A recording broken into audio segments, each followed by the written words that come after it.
नमस्कार। सुबह के 8 बजने के साथ ही वक्त हो गया है सुर्खियां अखबार की का। आपके साथ मैं दीपिका सिंह।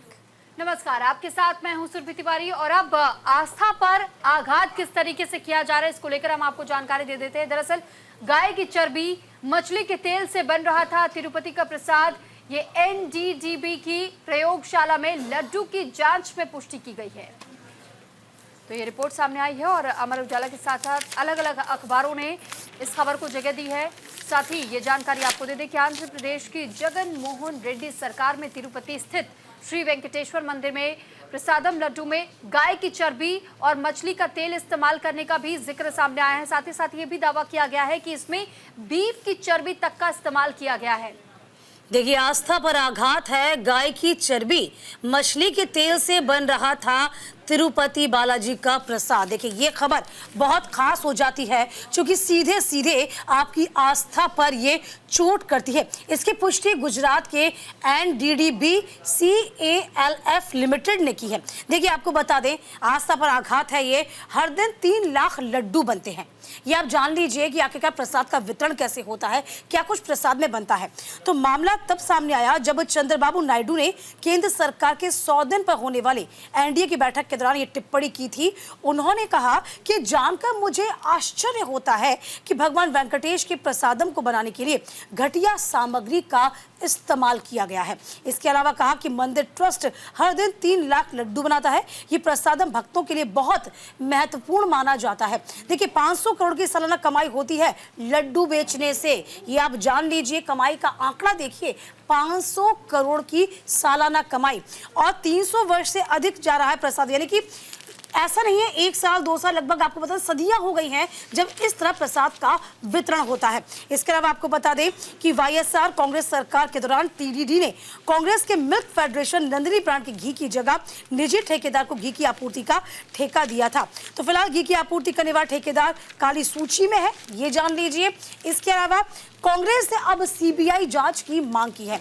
इसके अलावा आपको बता दें, जो आरोप बने हैं वो आरोप क्या है। टीडीपी के नेता श्री पी राम कोडम रेड्डी ने कहा कि जगन मोहन ने सीएम रहते अपनी ही चर्चाओं में वाईएस सुब्बा रेड्डी को करुणाकर रेड्डी के तिरुपति ट्रस्ट का अध्यक्ष बनाया था। सतर्कता विभाग की प्रारंभिक रिपोर्ट के अनुसार दोनों ने टीडीडी के फंड से 530 करोड़ की लूट ली।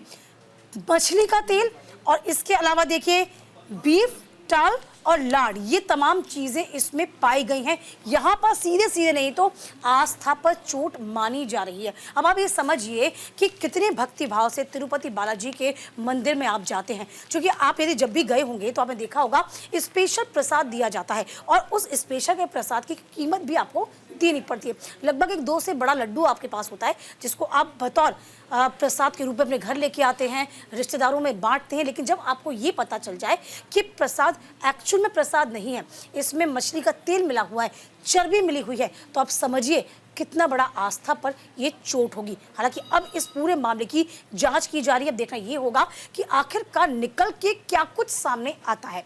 चलिए आगे बढ़ जाएंगे खबरों में।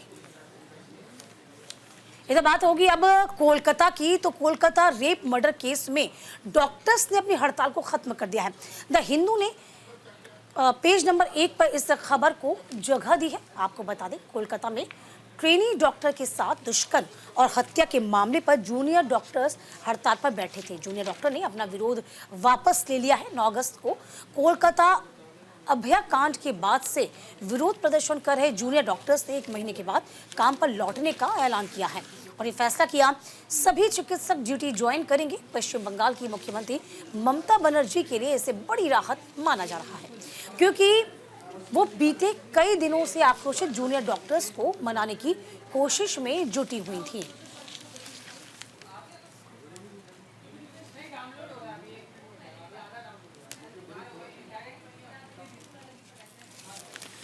तो फिलहाल देखिए, ये बड़ी खबर है, बड़ी जानकारी है, क्योंकि लगातार जो डॉक्टर्स थे वह लगभग 1 महीने से ज्यादा हड़ताल पर बैठे हुए थे और एक कहीं ना कहीं माथे पर चिंता की जो लकीर थी वह ममता बनर्जी के ऊपर भी आ रही थी। देखिए कई मर्तबा बात करने की कोशिश भी की गई थी और देखिए कई बीच का रास्ता भी निकाला गया था। तमाम जो आला अधिकारी हैं उन पर भी गाज गिरी। अब सवाल ये होता है, चूंकि सुप्रीम कोर्ट ने भी इस पूरे मामले को लेकर कह दिया था कि देखिए जांच जारी है, लेकिन अब कहीं ना कहीं डॉक्टर्स को, आपकी जो डॉक्टर्स हैं उनको मरीजों की जरूरत है, यानी कि मरीज जो हैं वो इलाज कहाँ कराएं, ये आप जरा सोचिए, समझिए और वापस काम पर लौटिए।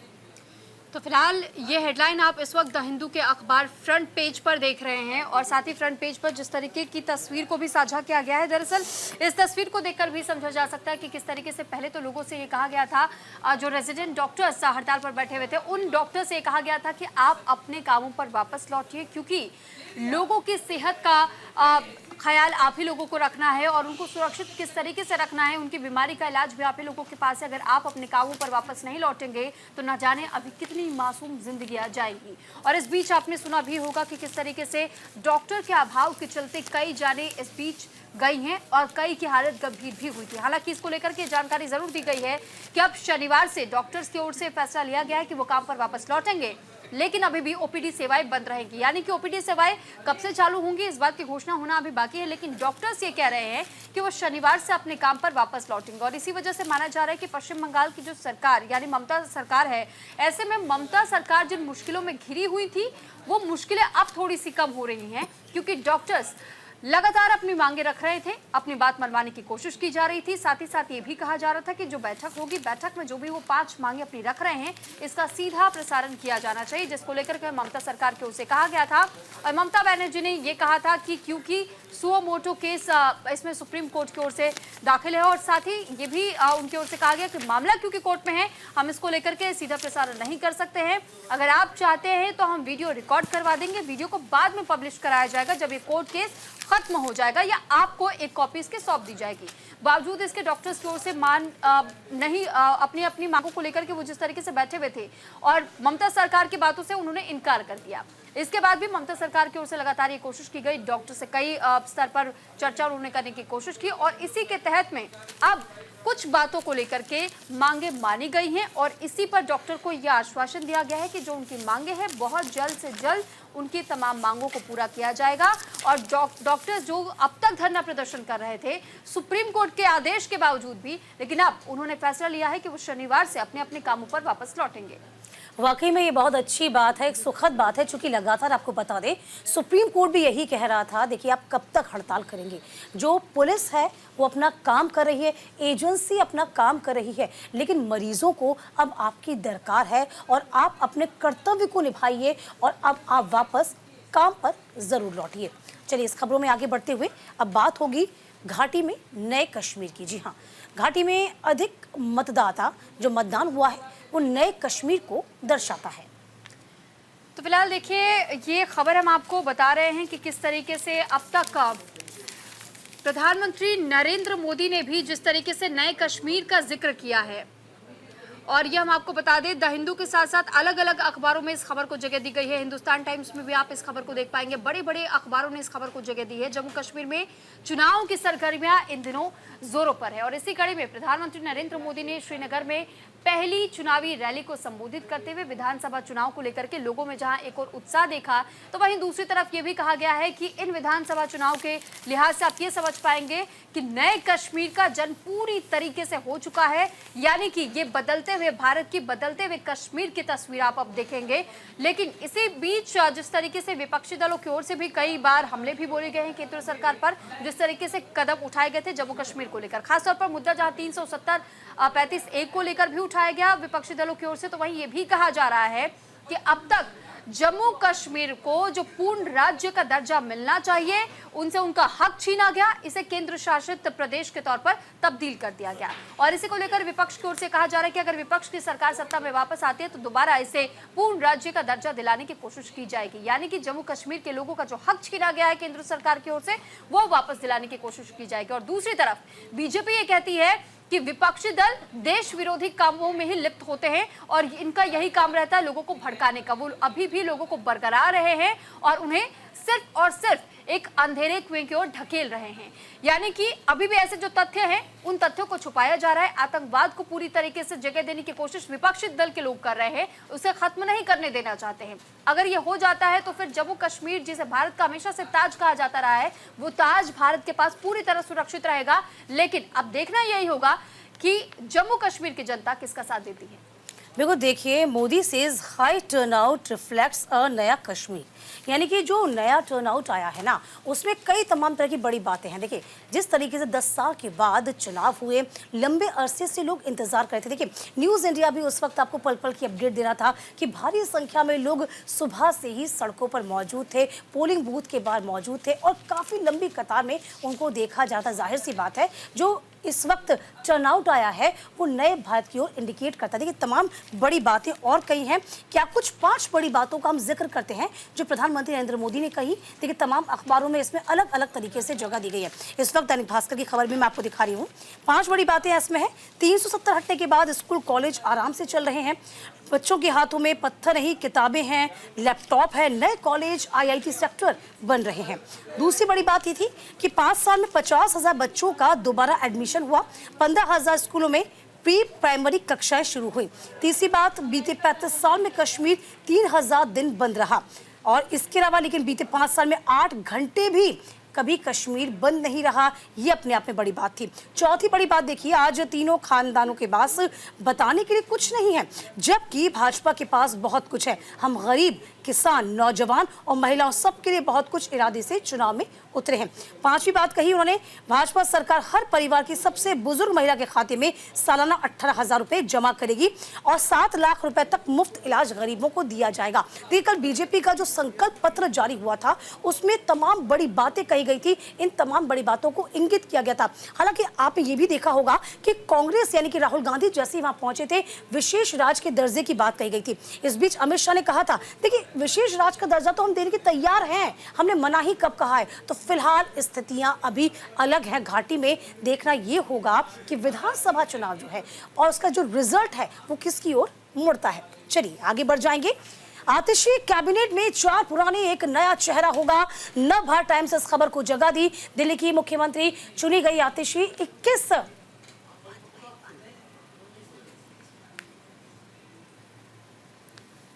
सितंबर को पद की शपथ लेंगे। आतिशी अपने कैबिनेट के साथ शपथ लेंगी। कैबिनेट में मुकेश अहलावत नया चेहरा होंगे। आपने बताया कि मुकेश सामाजिक न्याय मंत्री राजकुमार आनंद की जगह लेंगे। अहलावत दिल्ली के सुल्तानपुर माजरा सीट से वे विधायक हैं, आम आदमी पार्टी के दलित चेहरा हैं। तो फिलहाल देखिए, अब नई जो टीम है उसका गठन किया जाएगा। समय कम है, काम ज्यादा है। अब देखना ये होगा कि आतिशी कैसे अपने टीम को तैयार करती है और क्या कुछ जिम्मेदारियां सौंपती है। तो बिल्कुल देखिए, नवभारत टाइम्स में आपने इस हेडलाइन को देखा और इसमें जो हेडलाइन लिखी गई है, आतिशी कैबिनेट में 4 पुराने लेकिन एक नया चेहरा है। मुकेश अहलावत पहली बार शामिल किए गए हैं जबकि 21 को शपथ दिलाई गई थी। तो फिलहाल देखिए, दिल्ली के नामित सीएम आतिशी की कैबिनेट में आम आदमी पार्टी के विधायक मुकेश अहलावत नया चेहरा होंगे और इसी को लेकर के कहा जा रहा था कि आखिर कौन है मुकेश अहलावत जिनको पहली बार मौका मिला है इस कैबिनेट में। हालांकि अब ये भी बता दें कि 4 पुराने मंत्री अभी भी बरकरार रखे गए हैं। साथ ही साथ पुराने चेहरों में गोपाल राय का नाम है, सौरभ भारद्वाज है, कैलाश गहलोत और इमरान हुसैन है। कैबिनेट में सीएम के अलावा 6 मंत्री और होते हैं जो कि लेकिन पार्टी सूत्रों से ये पता चला था, इस बात की जानकारी मिली कि सरकार में 5 ही मंत्री रहेंगे, 6ठा पद खाली रहेगा। साथ ही ये भी कहा जा रहा है कि मंत्रालयों से ज्यादा फेरबदल की वजह कामकाज पर असर पड़ने की आशंका के मद्देनजर ये निर्णय लिया गया। और इसको लेकर भी आपको याद होगा कि किस तरीके से आतिशी ने भी जब मीडिया के सामने वो आई थी, मीडिया के सामने अपनी बातें रख रही थी, तो मीडिया के सामने उन्होंने इस बात का जिक्र किया कि जो गद्दी उन्हें मिली है उसे संभालेंगी, बरकरार वो रखने की कोशिश करेंगी। लेकिन दिल्ली का मुख्यमंत्री असली मायनों में अरविंद केजरीवाल ही रहेंगे और जब विधानसभा के चुनाव होंगे तो अगले विधानसभा चुनाव में हमें पूरा भरोसा है कि दिल्ली की जनता अरविंद केजरीवाल को एक बार फिर से मुख्यमंत्री पद के तौर पर इस गद्दी पर वापस बिठाएगी। अब देखना और इंतजार करना होगा अगले विधानसभा जब दिल्ली में होंगे तो किसको चुन करके जनता लेकर आती है। और अब चलिए खबरों में आगे बढ़ेंगे, बात हरियाणा को लेकर के करेंगे। दरअसल हरियाणा के लिए बीजेपी ने जारी किया मैनिफेस्टो और इस मैनिफेस्टो से जुड़ी हुई जानकारी आप हिंदुस्तान टाइम्स के साथ साथ अलग अलग अखबारों में देख पाएंगे। तो फिलहाल देखिए, हरियाणा चुनाव को लेकर के बीजेपी ने मैनिफेस्टो जहां जारी किया तो बीजेपी ने महिलाओं को 2100 मासिक वेतन देने और हरियाणा के अग्निवीरों की नौकरी की गारंटी भी दी है और एमएसपी पर 24 फसलों की खरीद भी की जाएगी, ये भी दावा किया गया है बीजेपी की ओर से।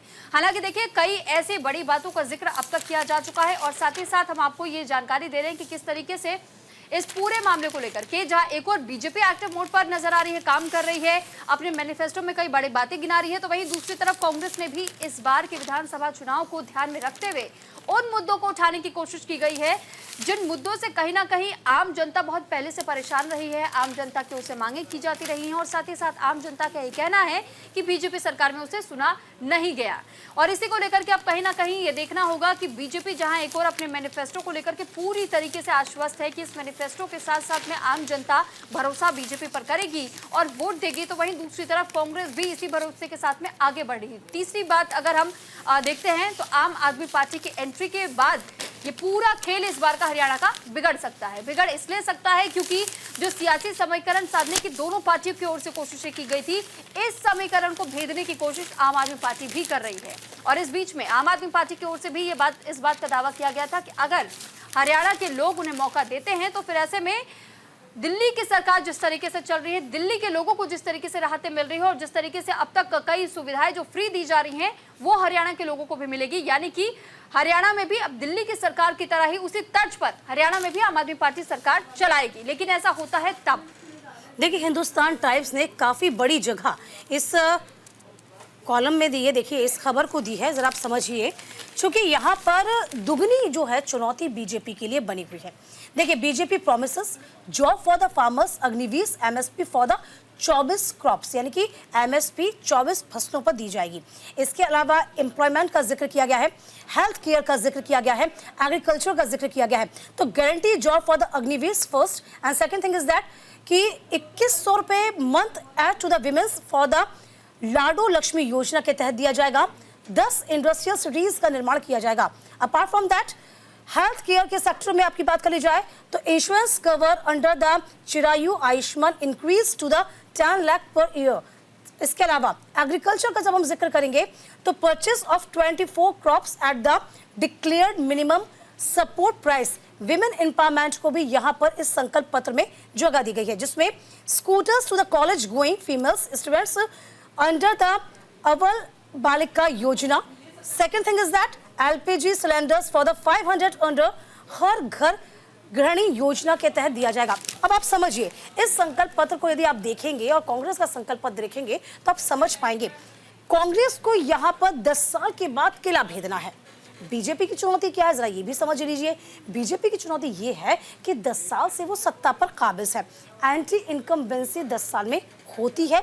इस बीच कहा यह जा रहा था कि किसानों का जो गुस्सा है वो एक अलग है, कि जहाँ पे यदि हम बात करते खिलाड़ियों का, उनका गुस्सा भी लगातार बना हुआ था। इन तमाम चीज़ों को बैलेंस करना, और अग्निवीर योजना उसमें से भी एक थी जिसका लगातार विपक्ष जो था इस मुद्दे को भुनाने की कोशिश कर रहा था। और इन सब में अव्वल आया था किसानों का मुद्दा, एमएसपी का मुद्दा, जिसमें अब अपने संकल्प पत्र में बीजेपी का कहना है कि 20 ऐसी फसल हैं जिसपे हम एमएसपी के तहत, कानूनी गारंटी के तहत उसकी खरीदी करेंगे। अब देखिए, जो संकल्प पत्र रेडी कर दिया गया है उस संकल्प पत्र का कितना फायदा होगा बीजेपी को, ये देखने वाली बात होगी, क्योंकि तीसरी मर्तबा सरकार बनाना ये चुनौती कहीं ना कहीं बीजेपी के लिए होने वाली है। चलिए फिलहाल वक्त छोटे से ब्रेक का, कहीं मत जाइएगा, फौरन लौटेंगे।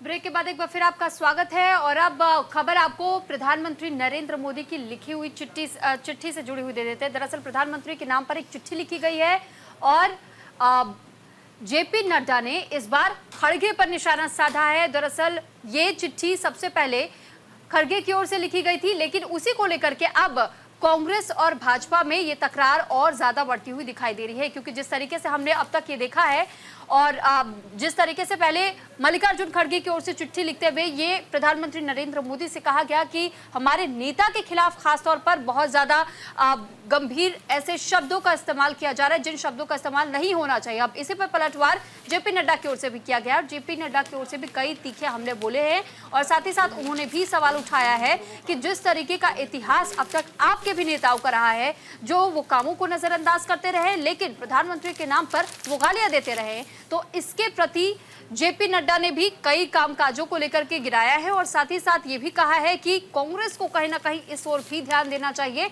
ना कि बीजेपी के नेताओं को हर बार हर मुद्दे को लेकर के घेरना चाहिए।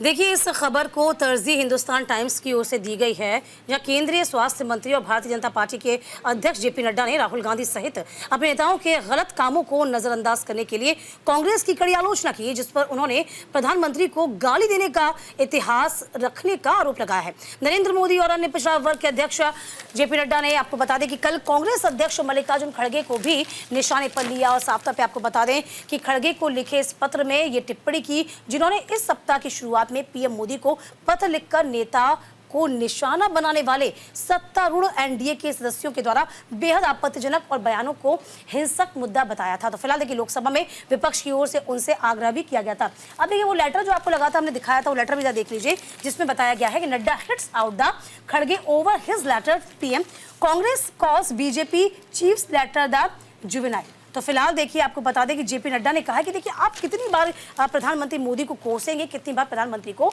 बोलेंगे, क्योंकि अक्सर आपने देखा होगा प्रधानमंत्री नरेंद्र मोदी जब जम्मू कश्मीर के दौरे पर भी थे और उन्होंने तब भी ये बात कही थी कि मुझे 100 बार गालियां दी गई हैं, 1000 मरतबा गाली दी गई हैं, और लेकिन आरोप जो है विपक्ष मुझ पर ही लगाता है और गालियां भी विपक्ष मुझको ही देता है। तो इस पूरे मामले को लेकर जेपी नड्डा ने भी तमाम चीजों को लेकर विपक्ष को घेरा है कि आप संवैधानिक पद पर बैठे हुए हैं। जिस तरीके से राहुल गांधी यूएस गए थे, यूएस में भी राहुल गांधी ने कहीं ना कहीं टीका टिप्पणी करना शुरू किया था। हालांकि इस मामले को लेकर, उनकी कही गई बातों को लेकर लगातार उनकी आलोचना भी की गई थी और इसी को लेकर देखिए, धनखड़ ने भी कई तरह के सवाल भी खड़े किए थे। फिलहाल अब यही कहा जा रहा है कि आप हमेशा प्रधानमंत्री मोदी को गाली देते हैं, अपना नजरिया कहीं ना कहीं बदलने की अब आपको जरूरत है।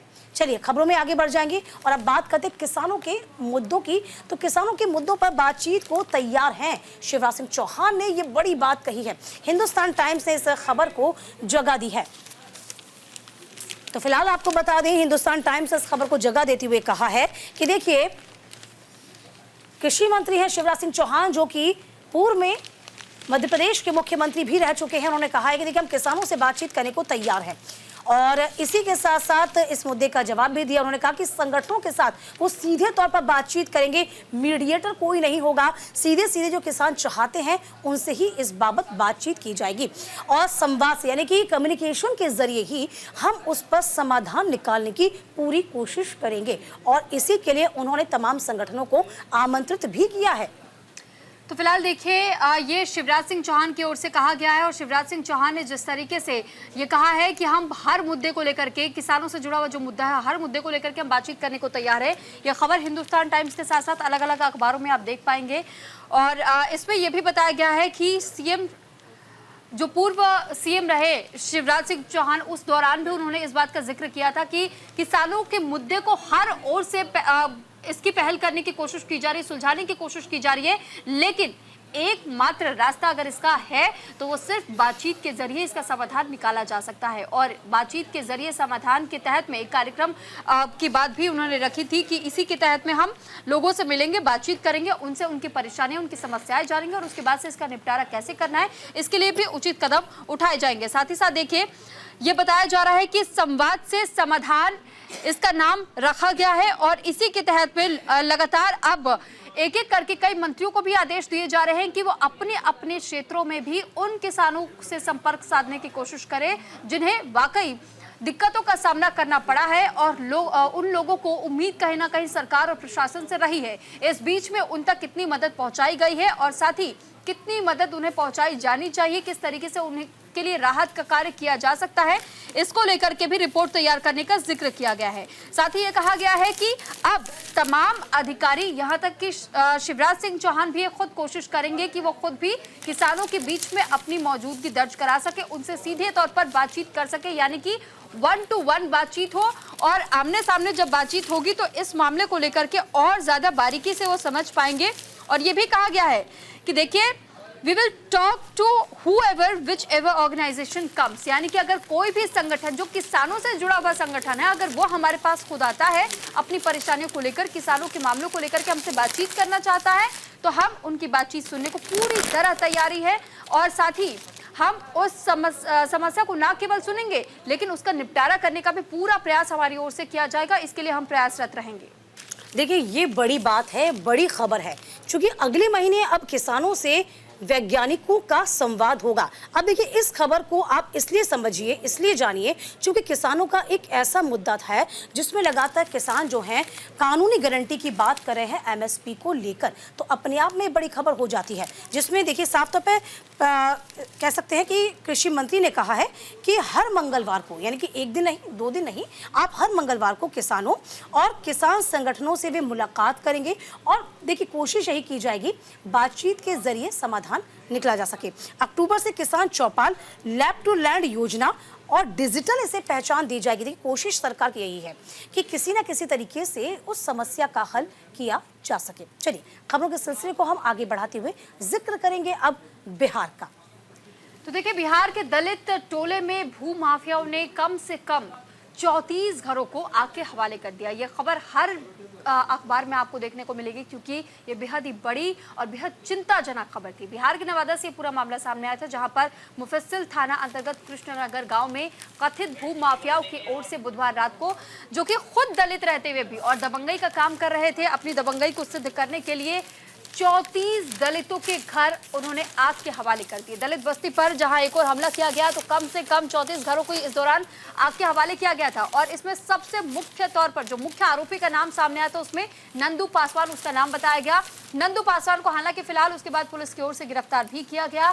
साथ ही जानकारी आपको दे दें कि अब तक इस मामले को लेकर के बताया गया है कि नंदू पासवान के साथ साथ में 15 और लोगों को गिरफ्तार किया गया है और इसके अलावा भी कई और नाम इसमें बताए जा रहे हैं जो कि शामिल है। उनको भी गिरफ्तार करने की जद्दोजहद इस वक्त पुलिसकर्मियों की ओर से की जा रही है, क्योंकि ये माना जा रहा है कि नंदू पासवान जिस तरह दलितों पर अत्याचार कर रहा था, उन्हें बार बार ये कह रहा था कि वो जगह खाली की जाए, लेकिन जहां ये कुछ लोगों की ओर से लीगल जाने की भी बात सामने आ रही थी, लेकिन इस बीच उससे पहले ही नंदू पासवान और उसके साथ कुछ लोगों ने मिलकर के इन 34 दलितों के घर को आग के हवाले कर दिया। और कहीं ना कहीं ये भी एक बड़ा मुद्दा था, क्योंकि ये बताया जाता है कि नंदू पासवान खुद भी एक सिपाही के तौर पर पूर्व में काम कर चुका है, उस पद को संभाल चुका है और इसी वजह से ये कहा जा रहा था कि इसको लेकर के भी लगातार ऐसे मांगे रखी गई थी कि जल्द से जल्द उसकी गिरफ्तारी होनी चाहिए, क्योंकि दलितों को प्रताड़ित करने की जो कोशिश की गई है। हालांकि अब इसी के तहत में गिरफ्तारी तो हो चुकी है, साथ ही साथ हम आपको ये भी बता देते हैं कि प्रशासन और सरकार की ओर से भी अब चेक उन पीड़ितों को दिया गया है, क्योंकि न केवल उन्होंने अपना आशियाना खोया है लेकिन उनके तमाम दस्तावेज भी अब उनके हाथों से चले गए हैं। यहाँ तक कि उन्होंने अपने आशियाने खोने के साथ साथ में पूरी तरीके से अपनी वो जिंदगी को हारते हुए देख रहे थे, जिस वजह से जहाँ उन्होंने गुहार लगाई सरकार और प्रशासन से मदद की, इसके बाद से प्रशासन और सरकार की ओर से उनके लिए मदद का हाथ भी अब आगे बढ़ाया जा चुका है।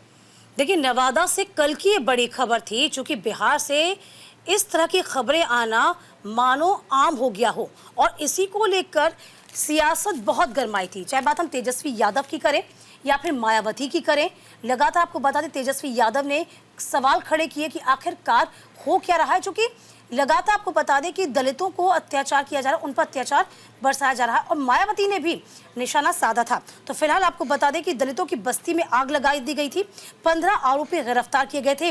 अब इस बाबत जो बिहार की सियासत है ना, वो तेज हो गई है। आप समझिए कि बिहार के नवादा जिले में जमीन का ये विवाद था और जमीन के विवाद को लेकर दलितों की ये पूरी बस्ती थी, यानी कि महादलितों की बस्ती बताई जाती थी, जिस पर कहीं ना कहीं आग लगाने का मामला सामने आया। एक नहीं, 2 नहीं, कई घरों को आग के हवाले कर दिया गया। पुलिस ने अब तक इस मामले में, यदि हम अपडेट दें आपको, तो 15 लोगों को हिरासत में लिया गया है। नंदू नाम का जो आरोपी है वो मुख्य आरोपी बताया गया है, उसको यहाँ पर पकड़ा गया है। अब इस मामले में देखिए, चूंकि आग लगा दी गई है, अब सियासत जो है वो तय होना, यानी कि तेज होना तय था, तो वही हुआ भी। नवादा के जो डीएम है उन्होंने क्या कहा है, आशुतोष कुमार वर्मा ने मुफस्सिल थाना अंतर्गत मांझी टोला में बुधवार शाम हुई इस घटना के बारे में दूसरे आरोपी की तलाश जारी है बात कही। जांच के लिए पुलिस ने एक इन्वेस्टिगेशन टीम का गठन किया है, यानी कि एसआईटी का गठन किया गया है। और शुरुआती जांच में पता चलता है कि मांझी टोला में लोगों के एक समूह ने 21 मकानों को कथित तौर पर आग लगाई। पीड़ितों के लिए अस्थायी अभी फिलहाल टेंट स्थापित किए गए हैं, जहां पर उनको शरण दी गई है। यही आपको बता दें कि आरजेडी नेता तेजस्वी यादव ने पोस्ट किया, दलितों के 100 से अधिक घरों में आग लगा दी गई। नरेंद्र मोदी नीतीश कुमार के राज में बिहार में आग लगी है। ये पोस्ट यहां पर तेजस्वी यादव के द्वारा किया गया है। बिहार के मुख्यमंत्री नीतीश कुमार ने घटना की निंदा करी है। साथ ही एडीजीपी लॉ एंड ऑर्डर को व्यक्तिगत रूप से घटनास्थल का दौरा करने के लिए जांच के आदेश दिए हैं। कांग्रेस अध्यक्ष मल्लिकार्जुन खड़गे ने आरोप लगाया कि डबल इंजन की सरकार है, उसके बावजूद भी जो यहाँ पर दबंग है उनके हौसले इस कदर बुलंद हैं। तो वाकई में सवाल तो कई खड़े होते हैं। हालांकि तेजस्वी यादव जो अभी आरोप लगा रहे हैं वो कहीं ना कहीं ये भूल जाते हैं कि वह भी जेडीयू के साथ में सरकार चला रहे थे, तो जिम्मेदारी उनकी भी तब बनती थी। तब दबंगों पर अंकुश क्यों नहीं लगाया गया? तो सवाल दोनों और तरफ से बनते हैं। लेकिन सवाल यही है कि इन तमाम चीजों में, इस तमाम घटनाक्रम में आखिरकार फंसते सिर्फ और सिर्फ मासूम है, दलित हैं। हालांकि अब देखिए लगातार चहुं और राजनीति हो रही है। इस पूरे मामले में क्या कुछ आगे होगा, इस बारे में भी आपको न्यूज इंडिया लगातार अपडेट देता रहेगा। चलिए खबरों के सिलसिले को आगे बढ़ाते हैं। पन्नू के केस में भारत सख्त हो गया है। इंडियन एक्सप्रेस ने इस खबर को जगह दी।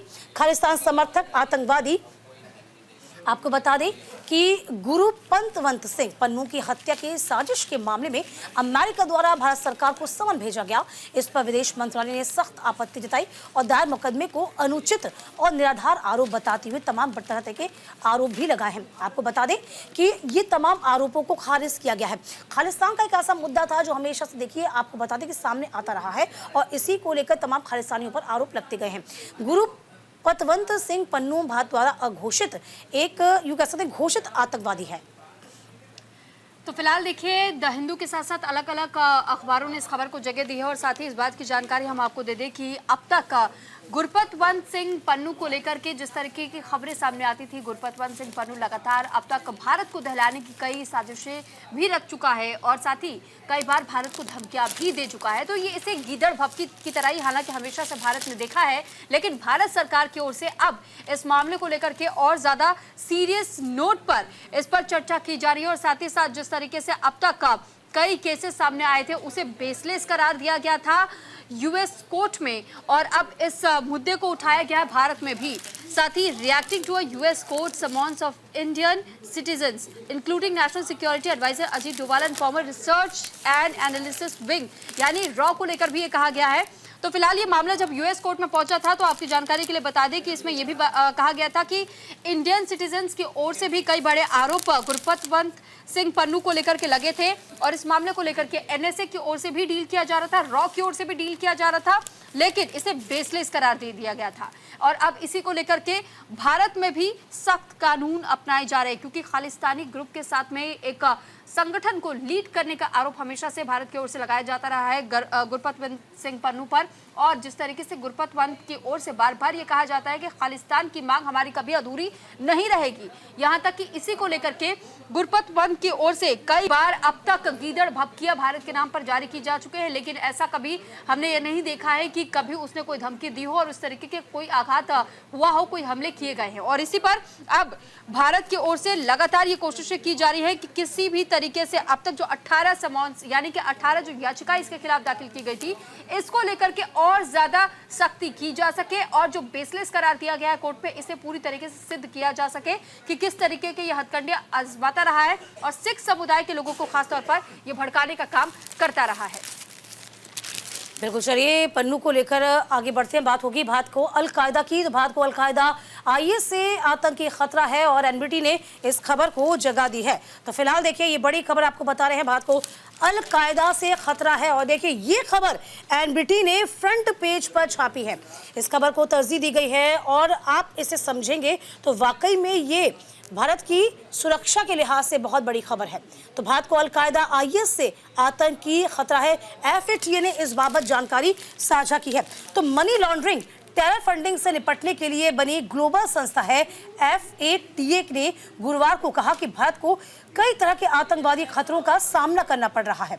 आपको ये भी बता दें, भारत पर जारी मूल्यांकन रिपोर्ट में कहा गया कि देश को सबसे अहम खतरा जिससे है वो संस्था है ISIL यानी कि इस्लामिक स्टेट या फिर ISIS और या अलकायदा से जुड़े उन ग्रुप से जो जम्मू कश्मीर और उसके आसपास के क्षेत्र में एक्टिव नजर आते हैं। ये जो तमाम संगठन है कभी भी भारत पर हमला करने को बैठे रहते हैं और घात लगाकर तमाम आतंकवादियों को भेजने की फिराक में रहते हैं। रिपोर्ट में क्या कुछ और कहा गया है जरा ये भी जान लीजिए। रिपोर्ट में ये भी कहा गया कि FATF ने कहा कि मनी लॉन्ड्रिंग टेरर फंडिंग के खिलाफ भारत का सिस्टम बहुत प्रभावी है और यही एक बड़ी बात है कि इस खबर को बहुत डिटेल में भी छापा गया है। साफ तौर पे आपको बता दें कि अलगाववाद के अलावा यदि हम खतरे की बात करते हैं और लगातार इसको लेकर आतंकवाद को लेकर हमेशा कहा जाता है कि देखिए किसी न किसी तरीके से ये जो चीजें हैं वो भारत के लिए एक खतरे की निशानी और FATF का मकसद यही होता है कि तमाम जो ऐसी गतिविधियां होती है ना उससे कहीं ना कहीं तमाम राष्ट्रों को यूं कह सकते हैं कि आगाह करना होता है। देखिए जैसे कि हमने आपको बताया था, जानकारी दी थी कि फ्रंट पेज के अलावा 12वें नंबर पर भी इस खबर को जगह दी गई। देखिए इस खबर को बहुत लंबे तरीके से छापा गया है, बहुत बड़ा कॉलम दिया गया है किस तरीके से ये जो खबर है भारत की सुरक्षा के लिहाज से बहुत खास है, बहुत अहम हो जाती है। और देखिए यहाँ पर अब आप समझिए इसकी गंभीरता को, क्योंकि ISIS हमेशा से ही आपको बता दें इनकार जरूर करता है कि वह कहीं ना कहीं आतंकवादियों को भेजता नहीं है सीमा पार से, लेकिन उसकी मंशा कुछ और होती है। पड़ोसी राज्य जो हमारे देश जो हमारे पास मौजूद है ना, हम उनको बदल नहीं सकते, उनकी मंशा हमारे लिए बहुत खराब है और ये कहीं ना कहीं FATF की रिपोर्ट में सामने आ गया है। आतंकवाद की चुनौती किस तरीके से है जरा ये समझिए। जम्मू कश्मीर में एक्टिव है इस वक्त ISIS, अलकायदा से जुड़े समूह एक्टिव हैं, चरमपंथी लोगों रेडिकलाइजेशन का खतरा बना हुआ है, उत्तर पूर्व में क्षेत्रीय उग्रवाद है, लेफ्ट विंग चरम पर है, मोर्चों में सुधार की सलाह भी कहीं ना कहीं FATF ने भारत को दी है। तो देखिए ह्यूमन ट्रैफिकिंग की बात हुई, माइग्रेंट स्मगलिंग की बात हुई, तो निगरानी बढ़ाने की सलाह दी गई है। तो फिलहाल इन तमाम खतरों से निपटने के लिए आगाह किया गया है। तो बिल्कुल अब देखिए जिस तरीके से FATF की तरफ से इस बात को लेकर के एक रिपोर्ट जारी की गई है और इस पे कई बड़े दावे किए गए हैं और इसको लेकर मेरी सहयोगी दीपिका ने आपको जानकारी दी। अब खबरों में आगे बढ़ेंगे और बात कंगना रनौत से जुड़ी हुई। दरअसल कंगना की फिल्म पर 25 सितंबर तक फैसला करने को हिंदुस्तान हाईकोर्ट की ओर से कहा गया है और अब इस पूरे मामले को लेकर के हाईकोर्ट में सुनवाई होनी है। हिंदुस्तान टाइम्स के साथ अलग अलग अखबारों ने इस खबर को जगह दी है। देखिए बॉम्बे हाईकोर्ट ने कहा कि रचनात्मक स्वतंत्रता अभिव्यक्ति की स्वतंत्रता को कम नहीं आंका जा सकता है। सेंसर बोर्ड ने 25 सितंबर को कंगना रनौत अभिनीत फिल्म इमरजेंसी को प्रमाण पत्र जारी करने का आदेश अब दे दिया है। हालांकि इसी को लेकर कंगना जो है कई मरतबा मुखर होती नजर आई थी कि उनकी फिल्म को सर्टिफिकेट नहीं दिया जा रहा। न्यायमूर्ति BP कोलाबावाला और न्यायमूर्ति BP कोलाबावाला की खंडपीठ ने फिरदौस पूनीवाला ने इसे प्रमाण पत्र जारी करने का अब निर्णय लिया है। आपको बता दें और निर्णय नहीं लेने पर केंद्रीय फिल्म प्रमाणन बोर्ड से नाराजगी व्यक्त भी की गई है। फिल्म का निर्देशन और सह निर्माता रनौत ने पहले बोर्ड पर रिलीज में देरी के लिए प्रमाणन रोकने का आरोप लगाया था। तो फिलहाल देखिए तमाम जानकारी आप तक साझा कर रहे हैं क्योंकि यहाँ पर इस फिल्म को लेकर कंगना रनौत को बड़ी उम्मीदें थी। तो फिलहाल देखिए अब आपको ये भी बता दें कि कहीं ना कहीं ये भी कहा गया है, हिंदुस्तान टाइम्स में इस खबर को जगह दी है, हमारे सहयोगी भी आप तक वो खबर पहुंचाएंगी कि 25 सितंबर तक फैसला करे हाईकोर्ट। हिंदुस्तान टाइम्स इस बात को कहा। बॉम्बे हाईकोर्ट ने कहा कि रचनात्मक स्वतंत्रता अभिव्यक्ति की स्वतंत्रता को कम नहीं किया जा सकता है और इस खबर को लगातार तरजीह दी गई। अब देखना ये होगा कि आगे इस पूरे मसले को लेकर क्या निर्णय लिया जाएगा। तो बिल्कुल देखिए हिंदुस्तान टाइम्स में इस खबर को आप देख पाएंगे और ये जो तस्वीर आप देख रहे हैं इस खबर अखबार में, दरअसल ये तस्वीर उस दौरान की है जब इमरजेंसी में अपना किरदार निभा रही हैं इस फिल्म में और इमरजेंसी फिल्म को लेकर ये पूरा मामला अभी भी अधर में लटका हुआ नजर आता है। दरअसल कंगना की ओर से भी ये मांग रखी गई थी, हाईकोर्ट का उन्होंने रुख किया था और ये कहा था कि जिस तरीके से बेवजह देरी की जा रही है।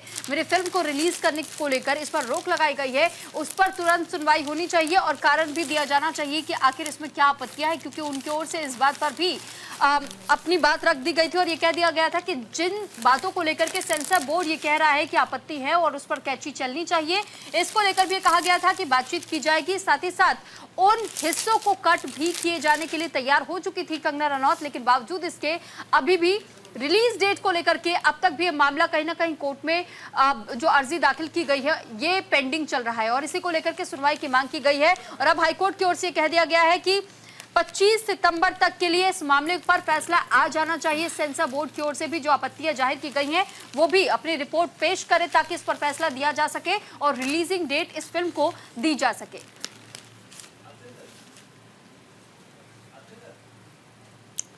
इस बीच आपको बता दें, खबरों में आगे बढ़ेंगे। चेन्नई के लाडलों का धमाल देखने को मिला। अश्विन का छठा शतक सामने आया। जडेजा के साथ टीम को संभाला गया है। अमर उजाला ने इस खबर को जगह दी है। तो फिलहाल देखिए इस खबर को अमर उजाला ने जगह दी। 7 साल में ये पहली बार था जब भारतीय धरती पर टॉस जीतकर किसी टीम ने टेस्ट मैच में पहले गेंदबाजी का फैसला लिया। बांग्लादेश के कप्तान नजमुल हुसैन शांतु ने ये फैसला यूं ही नहीं लिया। लाल मिट्टी की पिच पर हरी घास और आसमान में छाए 195 रन जोड़ चुके हैं बादल और ये नजारा अश्विन जडेजा और स्थितियां चेपक सरीखी नहीं लग रही थी। तो चेन्नई के लाडलों ने धमाल किया। अश्विन ने छठा शतक जोड़ा है।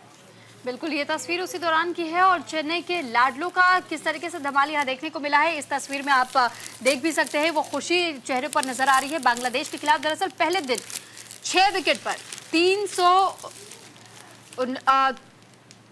300 के ऊपर जो रन बनाए गए थे और ऐसे में टीम इंडिया ने 144 पर ही गवा दिए थे 6 विकेट। यानी कि जिस तरीके से इसके बाद से जब ये खबर सामने आई थी, दरअसल 339 रनों को लेकर के कहीं ना कहीं एक और तो खुशी थी, लेकिन टीम इंडिया ने 144 पर अपने 6 विकेट गंवाए थे, उसको लेकर जरूर कहीं ना कहीं मायूसी देखने को मिल रही थी। लेकिन इस बीच जब इस पूरे मैच को समाप्त जब तक किया गया तब तक ये बात भी निकलकर सामने आई और लोगों ने भी इस मैच को जब देखा था तो लोगों में भी कहीं ना कहीं वो खुशी देखने को मिली, क्योंकि टेस्ट मैच शुरू होने से पूर्व चर्चा में भारतीय दिग्गज बल्लेबाज और बांग्लादेशी स्पिनरों के बीच होने वाले जंग को लेकर के छिड़ी हुई थी।